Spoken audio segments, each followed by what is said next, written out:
ঘড়িতে তখন রাত 11:45। দরজায় কড়া নেড়ে ঘরে কেউ আছেন?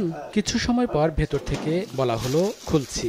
দরজা খুলতেই রীতিমতো অবাক মধ্যবয়সী নারী, স্বয়ং মন্ত্রী ঈদ উপহার সামগ্রী নিয়ে হাজির। ঘুমের ঘোরে বিষয়টি স্বপ্নের মতো মনে হলেও ঘোর কাটতেই বিস্মিত হন তিনি। মন্ত্রীর ঈদ উপহার পেয়ে আবেগ আপ্লুত হয়ে পড়েন তিনি।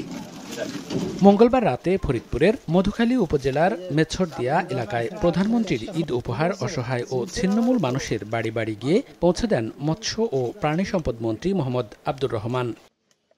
এরপর উপজেলার বিভিন্ন আশ্রয়ন প্রকল্পের বাসিন্দাদের ঘুম থেকে ডেকে হাতে তুলে দেন ঈদ সামগ্রী। এভাবে চলে রাত 1:30 পর্যন্ত। গভীর রাতে এভাবে মন্ত্রীকে কাছে পেয়ে এবং তার হাত থেকে উপহার সামগ্রী পেয়ে খুশি অসহায় মানুষগুলো। নিজ চোখে প্রথমবারের মতো মন্ত্রীকে দেখলেন অনেকে।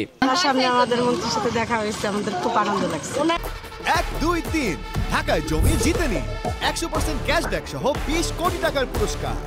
ঈদের একটা অনেক ঈদের আনন্দ পেলাম। মন্ত্রী সব আইসে আমাদের এই যে আবাসনটা দেখে গেছে এবং আমাদের ঈদের মাল সামান দিয়ে গেছে। আমরা হাজার হাজার খুশি, তার জন্য দোয়া করি আল্লাহ তার দেওয়ার তৌফিক দেন। অনেক রাত্রে আসছে, উনি অনেক কষ্ট করে, যাকে এর জন্য ওনাকে আমরা সবাই ধন্যবাদ।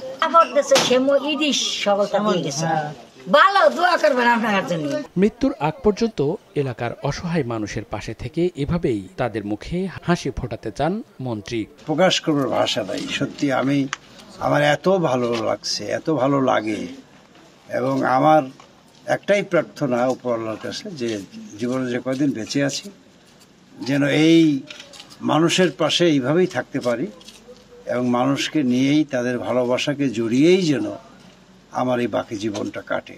এই রাতে 2 শতাধিক অসহায় ও ছিন্নমূল মানুষের হাতে ঈদ উপহার তুলে দেওয়া হয়। এসব সামগ্রীর মধ্যে ছিল শাড়ি, লুঙ্গি, সেমাই, চিনি ও দুধসহ বিভিন্ন সামগ্রী।